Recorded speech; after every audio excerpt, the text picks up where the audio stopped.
Om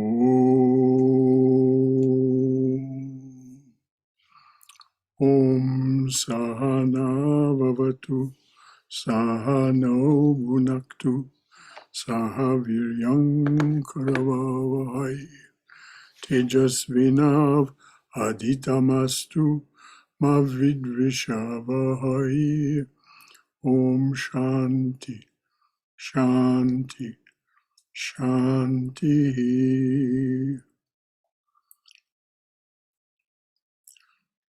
Om. May the Divine Being look over us lovingly as a mother and father. May the Divine Being support and nourish us as a mother and father. May we have the strength and skill to study together the art of spirituality. May no misunderstandings arise amongst us. Om, peace, peace, peace, and blessed beneficence be unto us and to all beloved beings everywhere. Well, good morning. Good morning. And namaste. Welcome to our Sunday morning gathering. It is such a joy and a privilege to be with you. This is the Sunday morning talk titled Cast the First Stone. So I'll start with some announcements. Next Saturday, April 8th, is Seva Saturday. Please do plan to come to help your center get ready for in-person gatherings. Our day of service runs from 10 a.m. to 2 p.m.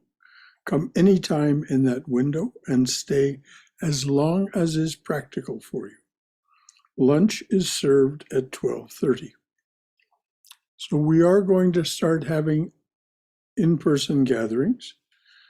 Sunday, April 30th will be the annual meeting of the congregation. It will be both in person in our chapel and on Zoom. So that's our annual meeting of the congregation. I hope so much that you can manage to come either in person or on Zoom. You'll hear reports from the board members about the past year's activities and their plans for next year. And of course, the resident minister, myself, and will also offer a report. We'll also elect the board of trustees for the coming year. Weather permitting, a catered lunch will be served after the meeting in our patio. So that's the two announcements that I have.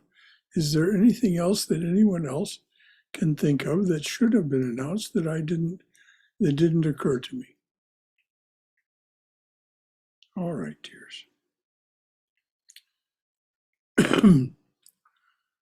So this is just April 2nd. April 2nd is a month for study of Raja Yoga, a spiritual path often called the yoga of meditation.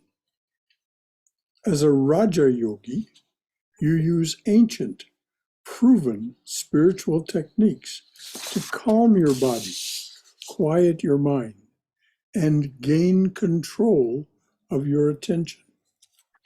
Regular daily practice of Raja Yoga increases your ability to concentrate and may lead to meditation. Deep meditation can unite you with the divine presence, the Atman, the source of your being. This unity liberates you from the cycle of rebirth and death. So if you do, in fact, unite your awareness with the divine presence, the Atman, this unity liberates you from cycle of rebirth and death, you become independent of all limitation. Within Raja Yoga, Patanjali calls this kaivalya, independence, independence, independence of all conditions and limitations. It's not conceivable to our ordinary human mind. We know only a world of conditions and limitations. So we cannot conceive of this, although something within us resonates to the idea, deeply resonates to this level of freedom. Now, with regard to what I just read and what comes next, I'm going to give the usual caveat. You are not expected to believe this. You are not expected to do anything with it other than what you want. It is not dogma. It is not a question of shoulds or should nots. It is a question of presenting a kind of spiritual framework for making this progress toward unity between yourself and the divine presence, the divine being. So if anything is useful to you, wonderful. If you find nothing here useful to you, that's perfectly fine as well. That's not the point. The point is to make the presentation and go on from there. So is there anything anyone would like to offer or contribute about those ideas, about the shoulds and should nots, about the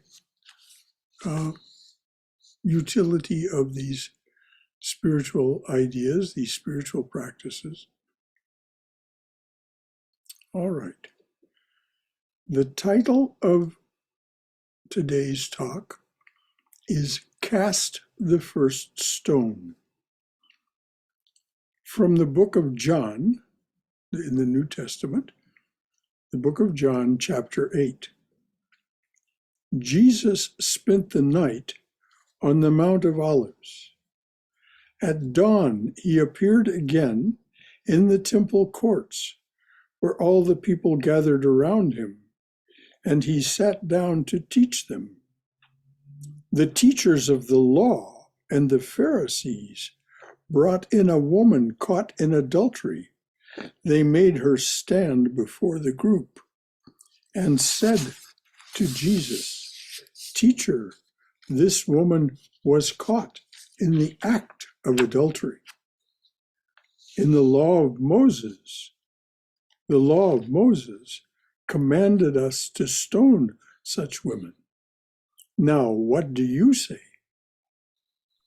They were using this question as a trap in order to have a basis for accusing and arresting him. But Jesus bent down and started writing on the ground with his finger. When they kept on questioning him, he straightened up and said to them, Let any one of you who is without sin be first to cast a stone at her."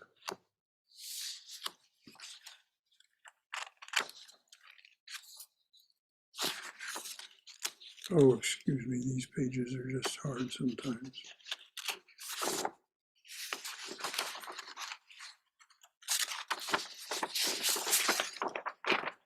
Let any one of you who is without sin be the first to cast a stone at her. Again, he stooped down and wrote on the ground.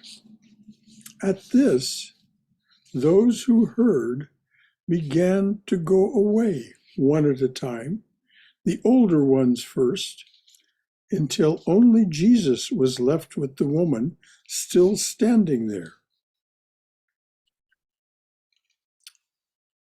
At this, those who heard him began to go away.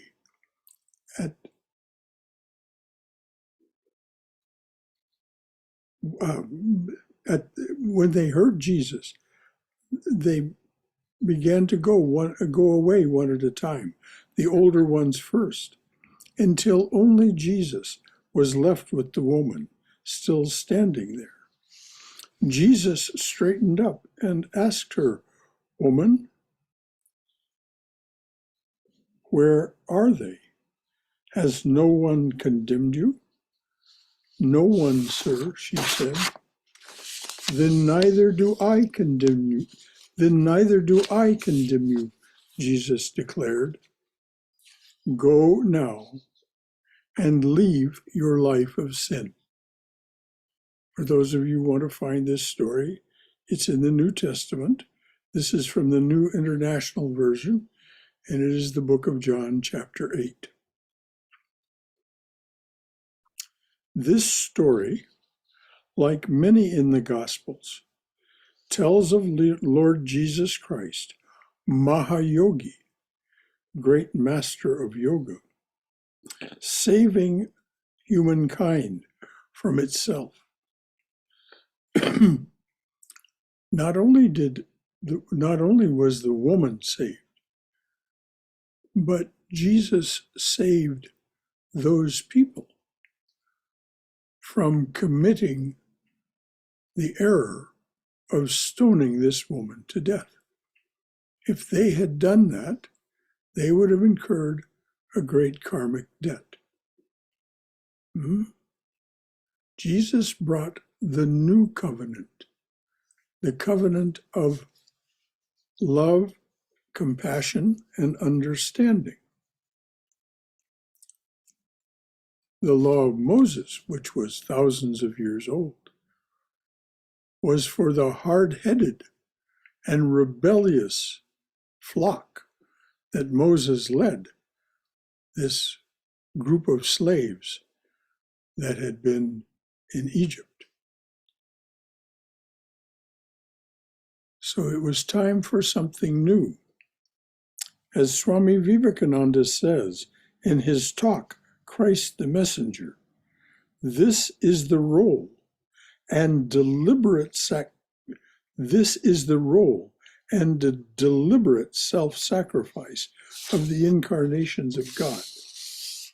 As Sri Krishna says in the Gita, in every age, when goodness wanes and evil increases, I make myself a body and come among you to offer you a hope and a way out of your misery. As Sri Krishna says in the Gita, in every age, when goodness wanes and evil increases, I make myself a body and come among you to offer you hope and a way out of your misery. And as it says in the evening prayer, this is about Sri Ramakrishna, but it could be said of Krishna or of Christ or of any of the incarnations, how great was thy sacrifice, freely choosing thy birth in this prison of time, space, and causation, freely choosing thy birth in this prison to unchain us and set us free. So that's what the incarnations do. I encourage you all to read Swami Vivekananda's talk given in Pasadena in 1900, January of 1900. I encourage you to read that talk. It explains why the incarnations come, what they do, in a way that certainly from here, I'd never read anything like it and so illuminating in my life. So I encourage everyone to read that if they feel so moved to understand what Swami Vivekananda says. Which book it is in?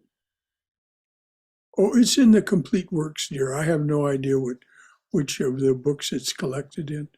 It's it's just in the complete works, and you can find it online. All you have to do is just put in Vivekananda, Christ the Messenger, and up it pops. Okay, thank you. It's it's an hour-long talk. It's a fairly lengthy read, as those things go. But he really talks about the role and the self-sacrifice of the incarnations, Christ the Messenger. So this morning, let's consider together these ideas. As many of you know, today is Palm Sunday, a day very sacred to lovers and followers of Christ. So we have this idea that mankind needs to be saved from itself. This is the role of the gods in the incarnations, to save us from ourselves. Why? Because we become entrapped. We, as the divine being, beneath this exterior of personality and stardust spacesuit, is the Atman, which is one with Brahman. And as the divine being, the divine person, we were the ones who created this time, space, and causation, this Maya. As Swami Sarvapriyananda said when he was asked why was this done? He said, because it can. Because it can. There's no other answer. But we got entangled in it. We may even have intended to become entangled in it. It's very hard to understand. This testimony of the saints as presented in such books as Love Poems from God tells you of the puzzlement and ultimate surrender of these saints to not understanding, but simply being united with the divine being. So this unity with the divine being, which is the purpose of Raja Yoga,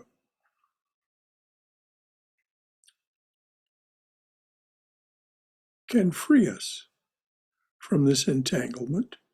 And the moment we're free of the entanglement with time, space, and causation, we're free of the need to be reborn. We may choose to be reborn. This is what we're told. But it will not be compulsory. It will not be forced on the soul. So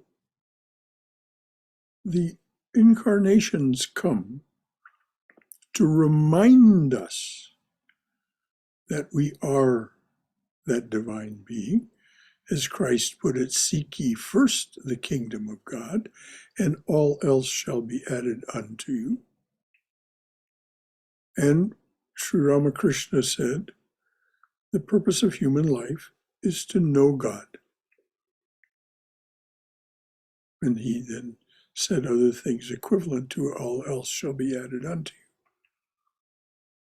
you. Well, the way he put it is, the Divine Mother will tell you everything you need to know and give you everything that you need. Sri Krishna promises this in the Gita as well. Turn to me in utter devotion. Holiness itself shall transform you. And furthermore, I will take care of all of your needs and even make sure that you are not dispossessed, that you are not deprived of your possessions. So, having said all that, is there anything that any one of you would like to offer? Certainly, many of you have had wonderful experiences, spiritual experiences. And there's much that you can say. So anything one would like to comment? Brother, okay. No. Nope. Okay. That's okay. Yes, Miss Cindy, go ahead. Okay. This is great because I was just thinking and writing about this morning. Okay, Sri Ramakrishna says, purpose of human life is to know, reason we're here is to know God, is to find and know God. But it seems pretty clear that we can't know God except as human beings. Mm-hmm. That's what he's saying but that's why we come here. That's why we become human beings, is to know ourselves as God.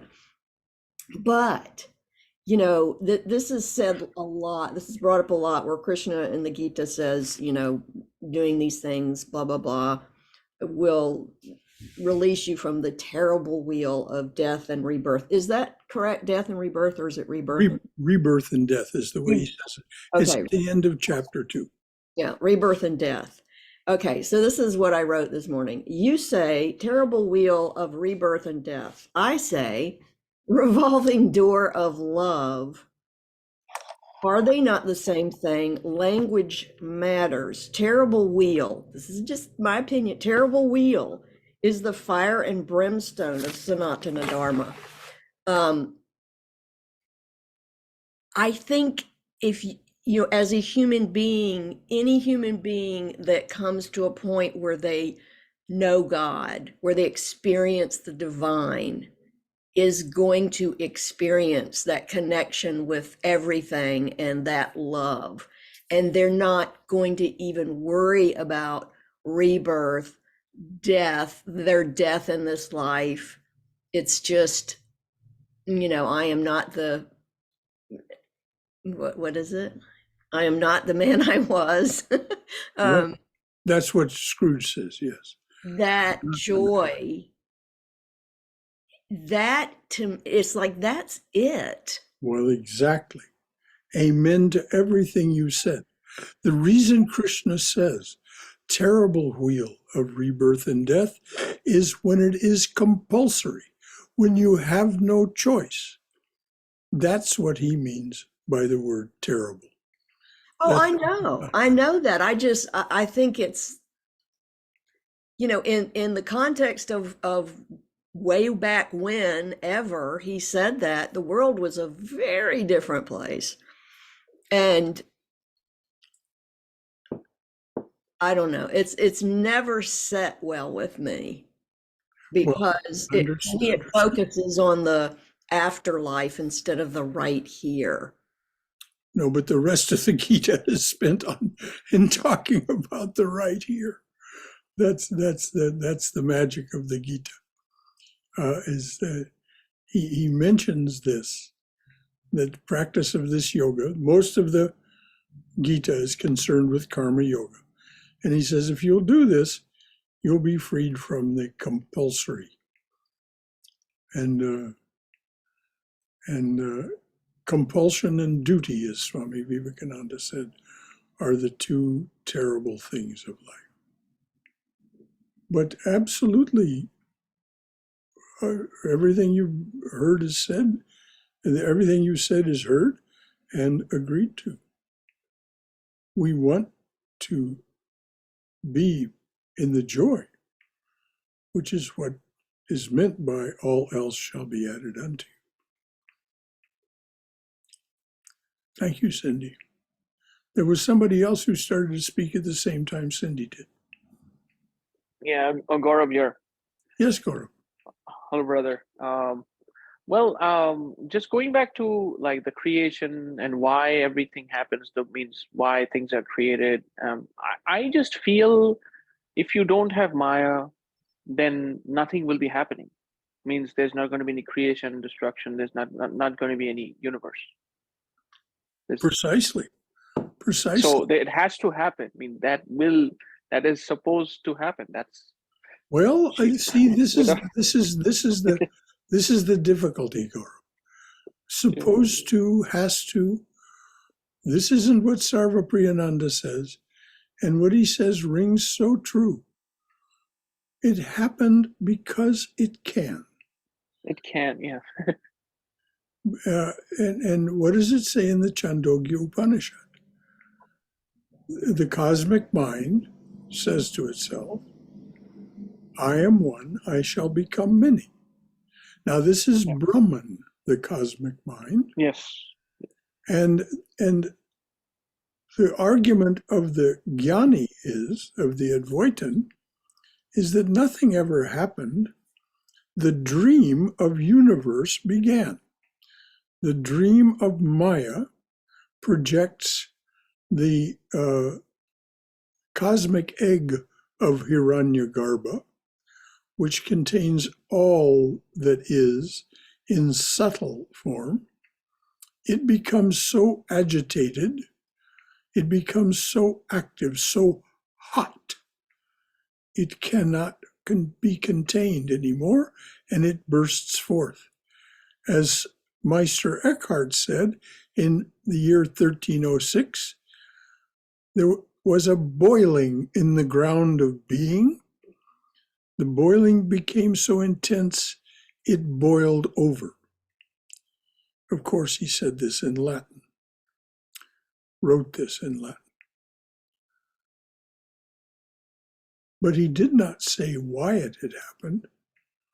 He just simply said there was a boiling in the ground of being. Well, this is precisely what the Vedas are pointing to, and the Upanishads, when they say, in the cosmic mind, it was said, there would be this. So now there is this being.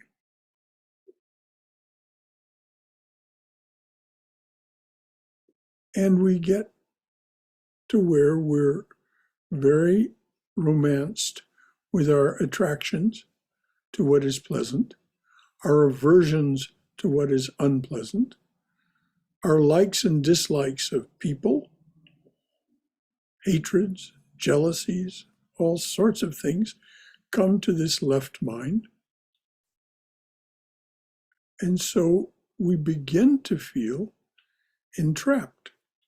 Now, as Cindy said, if you learn to see the world and life itself from a different perspective, this is just a matter of joy and love, and yes, there are the trying and the difficulties, but it doesn't bespeak anything bad and wrong. So that's how I make sense of what you said, Gaurav.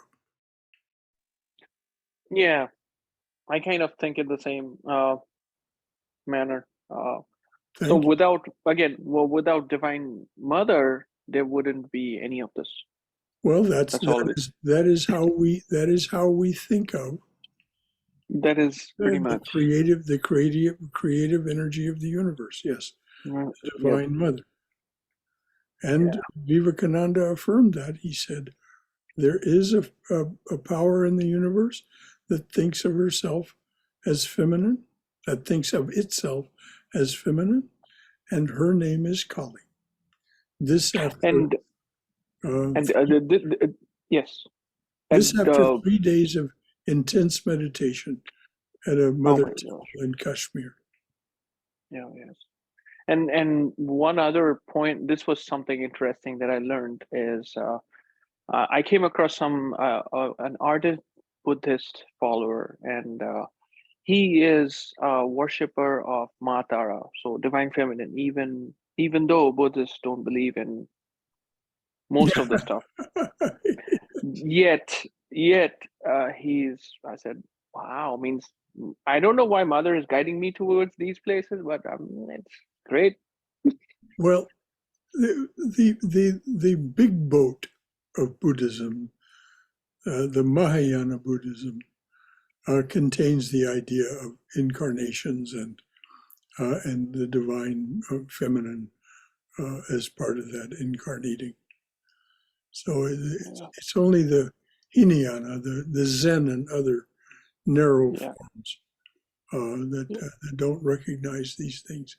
Though you won't find them you won't find any of this in the sutras of the Buddha. It's true. It's a later elaboration, as Vivekananda said, because there was no heart, there was no emotion Yeah. in Buddhism. So, anything else from anyone? Yes. Yes, dear. What Cindy said about the terrible wheel of birth and rebirth and all that, I gave a thought, and I think it is something that I interpret differently. When Krishna says the terrible wheel of repetitive births and deaths, what we should mean by it should, in the sense that it could be taken as freedom from our own repetitive cycles of negativity or kind of wrong ways of behaving and thinking, our own passions, our own rajasic qualities. And Mahatma Gandhi, when he was asked, not particularly about this line, but somebody asked him, what's your definition of moksha? And he said, moksha does not necessarily mean liberation from life and death.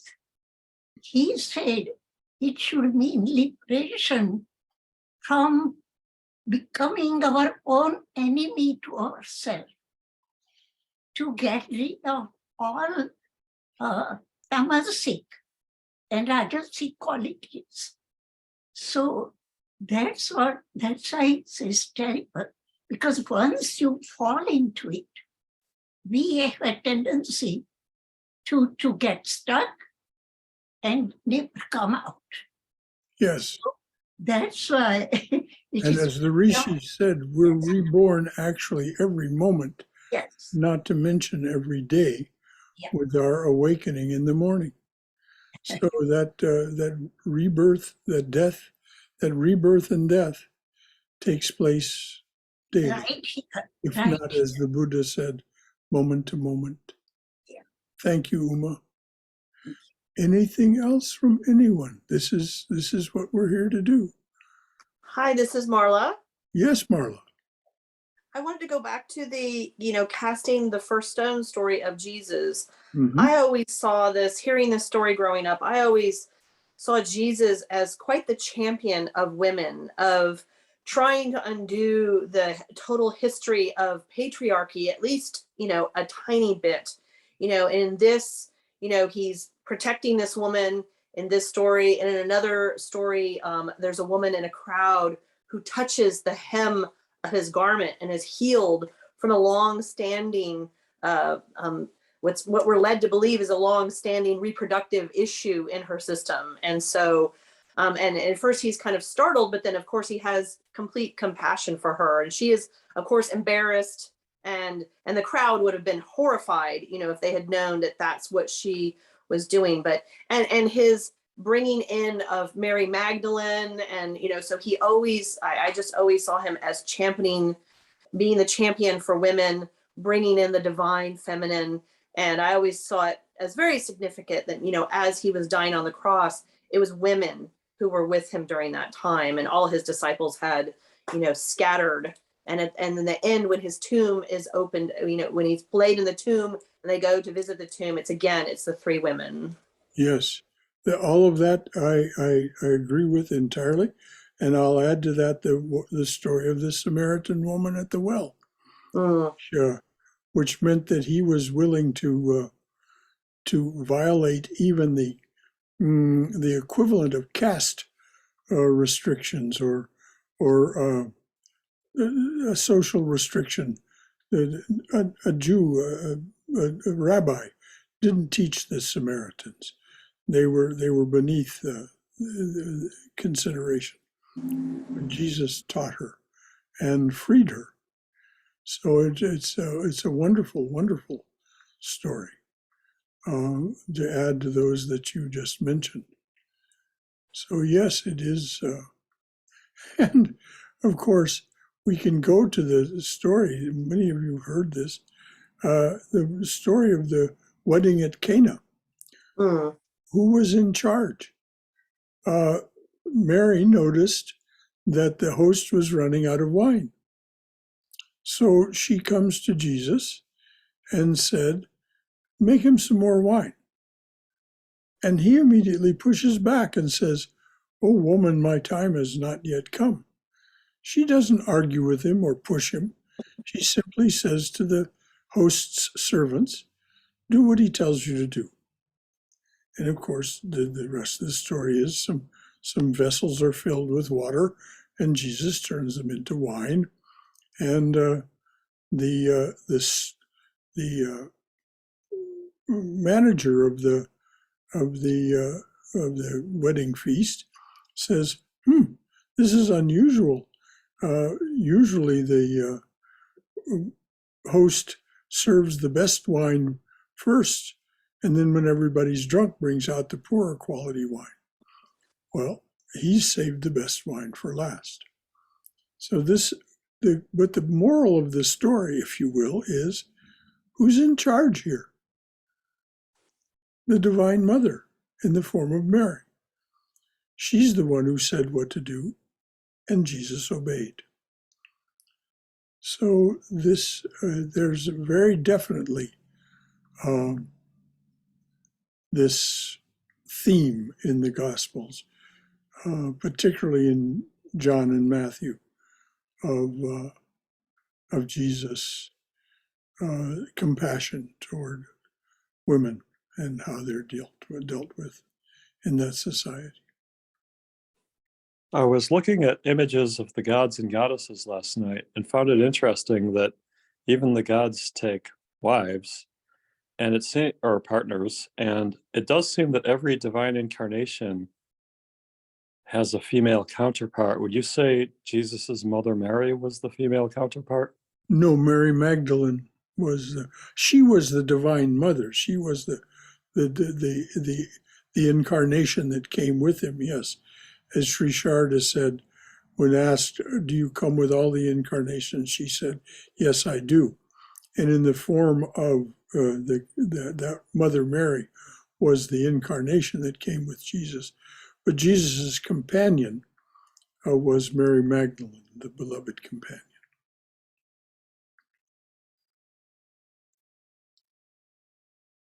But you're right, the gods do take, and the reason that they do is that the gods are not capital G gods, they're lowercase g gods. They share our attributes. They have become gods because of, like Indra. Indra is not something that was created like a mind-born son of the mother, like Brahma, Vishnu, and Shiva. Indra grew into that position and became king of the gods, small g gods. And they share our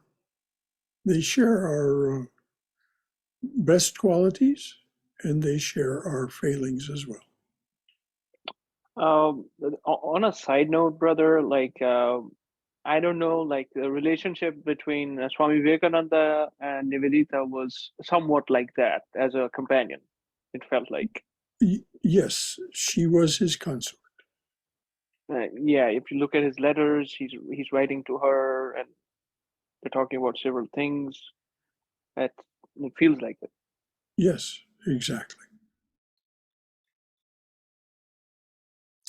Anything else from anyone?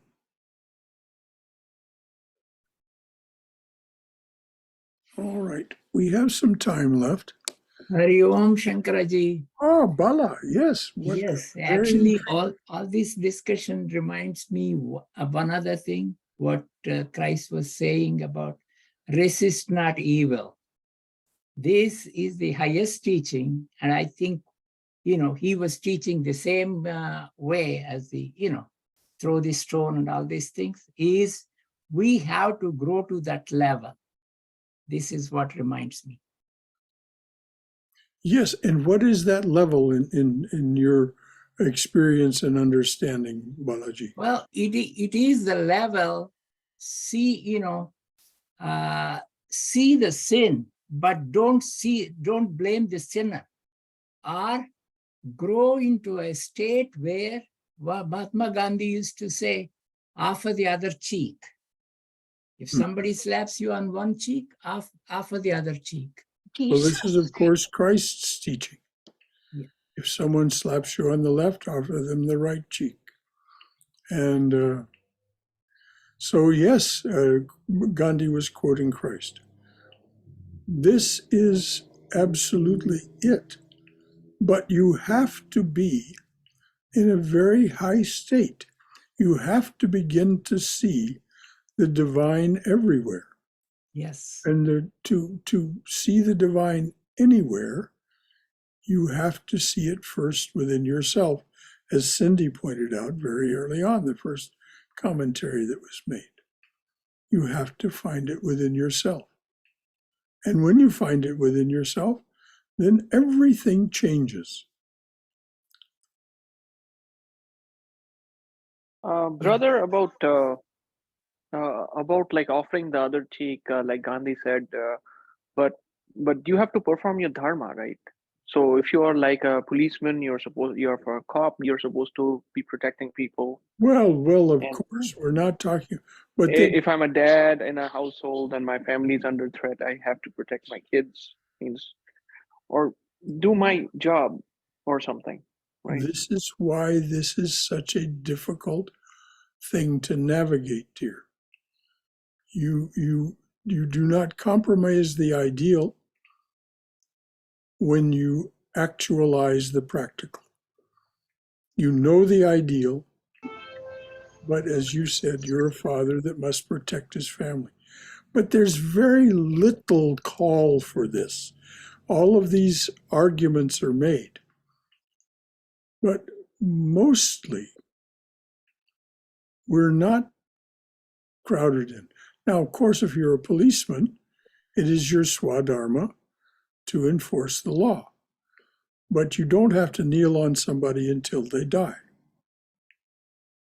Oh yeah, absolutely. No. So That is like you see the Nashville shooting that happened. It was so horrible, and I was thinking about the cops going toward the danger to protect everybody. That was like, that is the dharma they're doing. Means they're fearless doing what they're doing. Means yes. And there is, it said, a special place in heaven for those who sacrifice themselves in that way. Actually, this is what Sri Ramakrishna, it tells the story of a saint going through the forest and sees the snake. And he, that snake was used to bite people and all those things. And he said, don't bite anybody, don't scare. And then he gave a mantra to the snake. So he became so sattvic, he stopped doing anything, and people took advantage of it and start throwing stones and all those things. When the saint went back, he said, what happened? Why you became so thin and all those things? I'm not doing anything, I'm not eating, and the people are taking advantage of it. Then he said, I said, don't bite, but I never said, don't hiss. So you have to show that strength, but at the same time, understand that the God is there. Precisely. This is a beautiful story that Sri Ramakrishna tells and that you've related. The other aspect is also, like, I think one time you told about holding two thoughts at the same time, and wisdom is sort of very hard. Where do we have the balance? How do we hold these two thoughts? and I think there's some people who were able to do that, like Krishna. I think in the story, when before the war, I think his part of offering the other chick was he just asked for like 5 villages instead of the entire empire. So maybe that was a way of like holding two thoughts at the same time. Well, this holding two thoughts at the same time comes to us as we practice contemplation, concentration, and meditation. We learn that there are two aspects to us: the external, which is very much under the management of the left mind, and the internal, which is under the management of the heart. And the heart will have one understanding gained from the silence of meditation within, and the left mind will have another understanding gained from the practical experience of managing this stardust spacesuit. Swami Vivekananda said, if it comes to an argument between the head and the heart, go with the heart. So we need to be able to hear what the heart is telling us. Now, the heart is the Saguna Atman, is this Atman that has this witness face, that has intentions and has a voice called our conscience or the buddhi. And so if we hold that thought and at the same time the practical thought, and they're not consonant, they're not equivalent, then Swami Vivekananda says, go with the heart. But that does not mean that if you're a policeman or a soldier, you have to do your duty. If you're a father, as you said, you have to protect your family from this, that, and the other thing. But as I said, as a family person, as a family man, you're very rarely called on to protect against an active invader. It's very rare. So much more you're asked to protect your family from such things as ill health, from poverty, from things that will make the whole family miserable.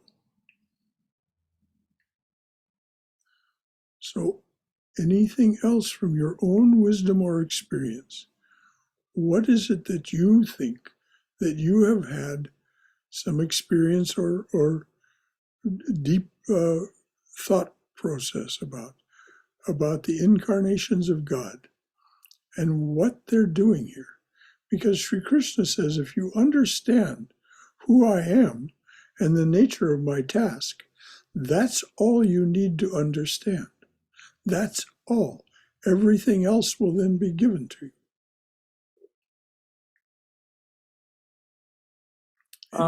One of my experiences, brother,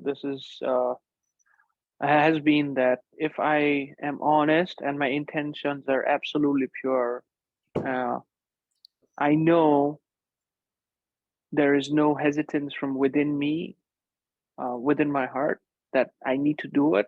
And if I go ahead and do it, I tend to be successful with that somewhere or the other. May not be right then, but that means there's something outside of me that's helping me achieve that goal. No question. We are not the doer, no matter how it seems to us. And that is this thing of holding two thoughts at once. The high ideal of we are not the doer, and yet at the same time, we are the one, this Stardust spacesuit and all the other Stardust spacesuits represented by the screens here, are the ones doing the doing. I mean, Mozart may have credited God with what he wrote, but he was the one with the quill in his hand.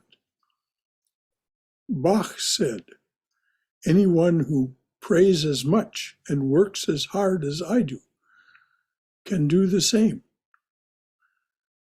But that would be a very tall order, because he prayed very hard and worked. He prayed very much and worked very hard. So, but there's no reason to think that we cannot be like that.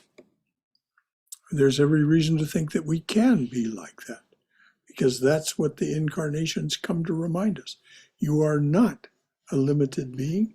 You are an unlimited being. And you don't need to be limited by a way of life that leads you to being pulled up in front of a crowd and threatened to be stoned to death. He doesn't scold the woman. He doesn't condemn the woman. He simply says, go on your way and leave this life of sin. Leave this life of missing the mark, of error. Fulfill your higher self. Brother Shankara, Yes, dear. another way I'm thinking, how to interpret that story of Jesus asking everybody to first ask themselves if they have committed something, which means that you do not pass judgment on anybody. But if you have to pass judgment, look inside and pass judgment on your own, whatever qualities that are, not good. So that makes you introspective, that before we judge anyone, just judge yourself. And that reminds me of Kabir, who wrote, first I will speak in, I'll translate, and then in Hindi. What he meant was that I went out in the world to see who was a villain, who was a bad person, who has committed this and that and all kinds of what we call bad things. And he says, after going around the whole world, I did not find anyone as bad as my own self. And he says, Bura dekhan main gayo.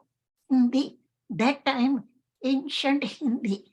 He says, Bura dekhan main gayo. बुरा न मिला कोई, जब मैंने ढूंढा मुझसे बुरा न कोई. Nobody is as bad as I am. If anybody needs to improve oneself, it is myself, not anybody else. So here is Jesus gives a graphic example that before you throw that stone, you are this, you are that, and punish somebody. Have you looked inside? Have you taken a look inside how you are? So that to me is the lesson. That's exactly what he did. He turned them from the external, which was the enactment of this law of Moses, which they were being encouraged to by the Pharisees and by the scribes, the keepers of the law. Yeah.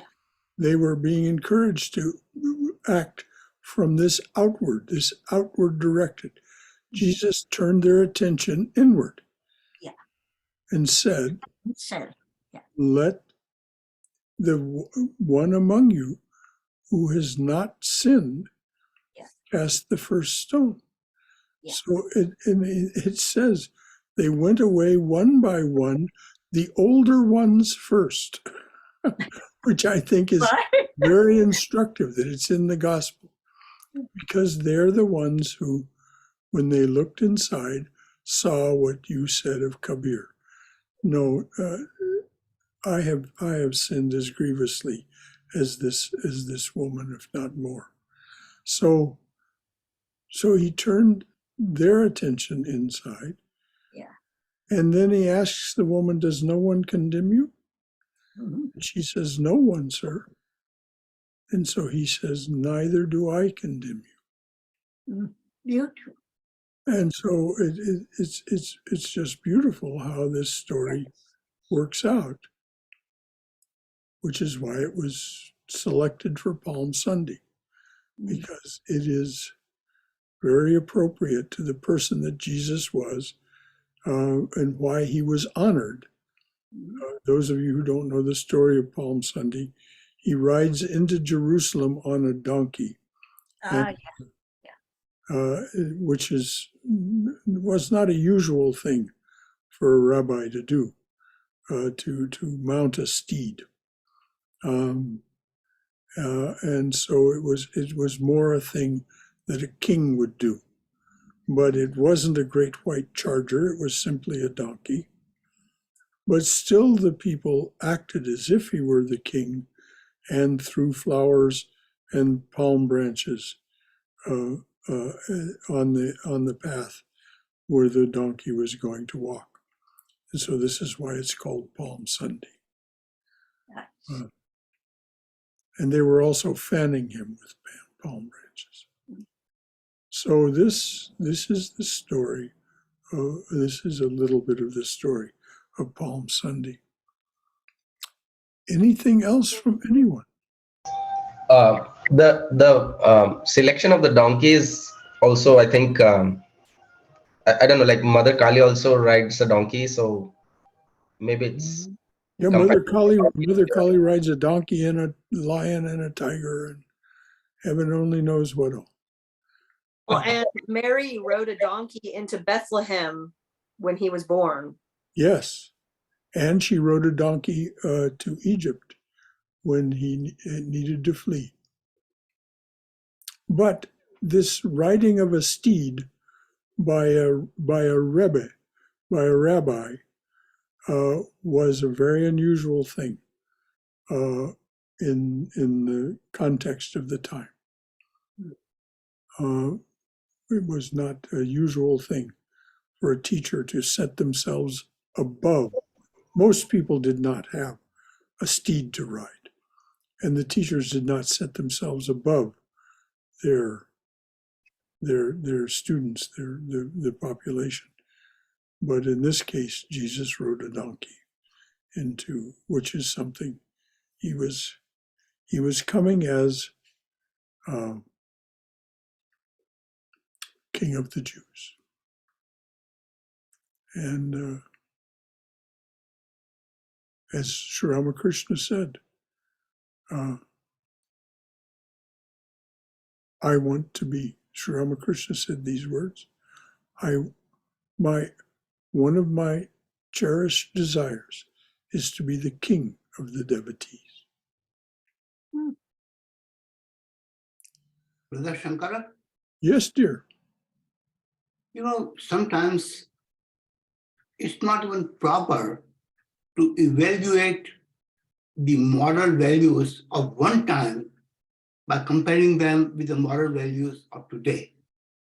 Here, our idea is not to compare the moral values, because moral values, for example, we have got a similar story, and Ram Navami has just gone by, and Rama, you know, to give you in a very nutshell, when Gautam Rishi's wife Ahalya, when she saw some frivolous women and men dancing in the pond, she got distracted in her mind, and therefore her husband, Gautam Rishi, said that you turn into a stone. And until Rama comes, you will not be living again like a woman. This is Ahalya to Shalya and Shalya to Ahalya. That's a story in a nutshell. But the point here is that you can have many derivations. Why did Rama free Ahalya without telling anything to her husband that you were wrong because you were a Rishi? So what I'm saying is these are the constantly changing values. At some point, you told the story about throwing the stone. Right at this particular point, when a woman was involved with the leader of this country, the leader is punished. The woman is not told anything. Hmm. So maybe we are constantly changing, remodeling. So then what is the answer? The answer is don't pass judgment on anyone. Well, yes, exactly. What did Jesus say? Judge not, lest ye Judge be not judged. anyone. But at the same time, what Walt Whitman said, keep your mirror clean and Yeah. have the habit of going back to the mirror as frequently as you can, not to satisfy your vanity, but to see what faults the mirror is reflecting to you. Well, this is the mirror of the heart, of course. This is where we, and Jesus said, reflecting on what you just said and what Uma said earlier, Jesus said, why are you bothering about the mote in your brother's eye and Yeah. ignoring the log in your own? Exactly. You know, so these incarnations, they say that, as Swami Vivekananda says in Christ the Messenger, we have just these brief accounts of Jesus's work over a period of 3 years. He said if we knew the whole story, it would fill volumes after volumes after volumes if we knew the whole story of Jesus's incarnation. And he said his work occurred, of course, he said this in January of 1900. He said his incarnation, his active work occurred 1900 years ago, and yet it is still unfolding, and who knows how much longer it will go on. This will go on, this unfolding. And, you know, we see, if we look in the ferment of the Christian tradition, they are still unfolding Christ. Richard Rohr, Cynthia Bourgeois, these people are unfolding Christianity and making it more universal. Pope Francis is slowly but little by little transforming the interior workings of the Catholic Church to make it more benign, more beneficial, and more accessible. So it's the Christian world continues to transform itself, and there's every reason for us to pay attention at this time of year, the Easter time of year. Next Sunday will be Easter. The following Sunday will be Orthodox Easter, and there'll be a Christian presentation on each of those Sundays. Christian-related presentation. So, anything else from anyone before we close it up for today? I think this story from Jesus, if I were to compare it poetically, it's like the story where Jesus is like has a more of a watery approach, but there's also a fiery approach where he actually chases out. I think I remember like there's a story where there's some money people and money lenders or something related to money in the temple, and then he chased them all out in a Well, very yes, Rajiv, it isn't just the money lenders. There are all kinds of people selling things. There's money changers, as they were called in those days, because there were different kinds of currency from the different nations around Israel. And so these people they were doing currency exchange. But they were doing it in the temple, and there were other people selling things. And it wasn't in the temple in Jerusalem. It was in the temple, I can't remember if it was, I think it was Nazareth, his hometown. He was a Nazarene. I think it was the temple in his hometown where he chased these people out of the temple. That's the it isn't the story. It isn't and this is why the story was told to the scribes and Pharisees in Jerusalem. and it worried them that he might do the same thing there. But it was in Nazareth. Yes, I'm pretty sure it was Nazareth, where he chased the money lenders and money changers and other merchants out of the temple, saying, "This is my Father's house. Get out, get out." And it was really quite violent about it. I mean, he was swinging a broomstick. Shankaraji, isn't that there is a story also where Sri Ram, some of these business people or something do with those people come and see him, but but they were ready to give him some gifts, but he did not take any gifts. But at the end, after they left, they said, okay, they do illegal. I mean, I don't remember exact word, whether it's something they do with all these business things and all the stuff. That's why I don't take any gifts and all those things. So he did not take anything. So what I'm just trying to understand is, at least as we evolve, because as a seeker of the Vedanta, at least all these things gives me to, at every fork, to go into the right direction, and that gives me the mental peace. Wonderful.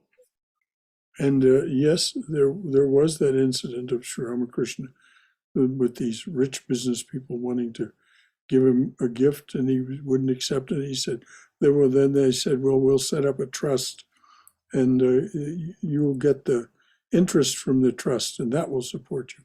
And he said, no, don't entrap me this way. And so he chased them off. And but when asked by one of his direct disciples why he was so hard on them, he said, as you pointed out, that they gained their money by illegal means. So, yes. Thank you, Balaji. And of course, as the great aphorist Yogi Berra said, when you come to a fork in the road, take it.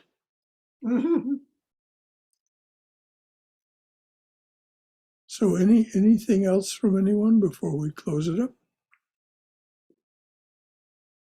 Shankara? Yes, dear. If I'm remembering correctly, I think Christ said something like, do not make my Father's house a house of business. Yes. Yes, that I think you'll find that kind of translation in the New International Version and others. I've also heard translation "den of thieves," but I was wondering when Yoga Berra said, "When you come to a fork, take it." Does that mean make a decision? No, he's just joking with us. When you come to a fork in the road, take it. He said many things that were nonsense, but as Dr. Raymond Moody said, there's great wisdom in the humor of nonsense. And so, yes, we have to make a decision as to which way to go. But Yogi Berra was pointing out what a conundrum it can be when you come to a fork in the road. But he wasn't, it really didn't have a literal meaning. It was just one of his jokes.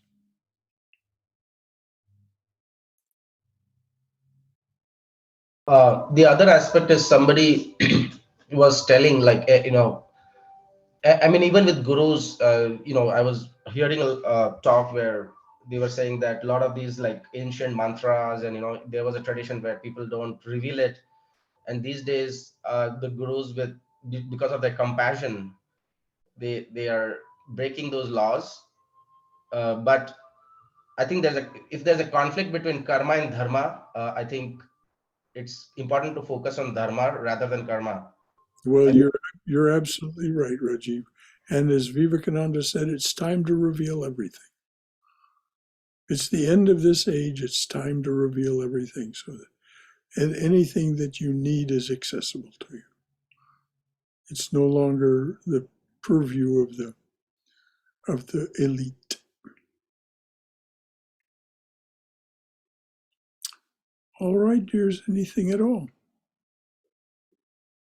thank you, Lori, for that, and Rajiv.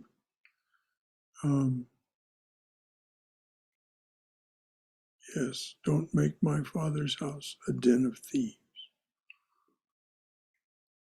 Which is why Balakrishna remembered what he remembered about those people having gotten their money by their money was ill-gotten.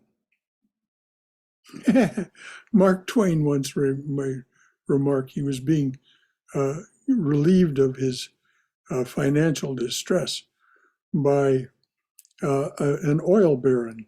There were oil barons even in his days. And some friend of his said, "Well, how can you take that money? It's tainted. It's tainted." And Twain gave him a level look and says, "Yes, it's tainted. Taint yours and it taint mine." Ah, me. Let there be peace in outer space. Let there be peace in the sky, on the earth, and in the waters. Let there be peace in the herbs, the plants, and the trees. May the gods be peaceful. May the whole universe be pervaded by peace. Let that infinite, universal peace prevail throughout my being. Om Shanti, Shanti, Shanti. Peace, peace, peace, and blessed beneficence be unto us and to all beloved beings everywhere. Jai Shri Guru Maharaj Ji Ki Jai. Durga, Durga, Durga. May we be safe. May we be healthy. May we be cheerful. May we have peace of mind. And may we be always and know we are always in the loving and protective embrace of the Divine Being as our Mother and Father. Any final thought from anyone? All right, dears. Shankara, Yes, dear. just getting back to Save a Saturday and our annual meeting. So I think everybody needs to be vaccinated. Is that right? And wear a Yes. mask, or at least for the meeting? We wear a mask when we're indoors, and if we're indoors here on Save a Saturday, but we're eating our meal, of course we won't wear our masks. But otherwise, when we go to the annual meeting, yes, everyone needs to be vaccinated, and everyone, while indoors, should wear a mask. When we're outside, that's one of the reasons we're having our lunch, weather permitting, outside after the annual meeting, so that people won't have to be wearing masks. And we'll, of course, have the seating for people far apart. So, Well, Brother Gaurav here, just a quick note here, because we're talking about the fork in the road, and there are like, so Save a Saturday, it coincides with me and my daughter volunteering at the local food pantry, helping out a lot of food insecure people. So that trumps our Save a Saturday, Gaurav. okay. You go right ahead. Okay. Yes, I'm trying to decide my heart and everything. I want to be there, but my heart is saying I should help these people. That's a very dharmic and sattvic thing, and I'm sure the people who operate that they appreciate it. They very much depend on you. Yes. Oh, good on you. Yes, they do. Okay. Yeah. But there are a lot of people who don't have that kind of activity scheduled, and I would very much appreciate it if they would come next Saturday. It's just next Saturday, the 8th, and because we really do need your help. Bye-bye.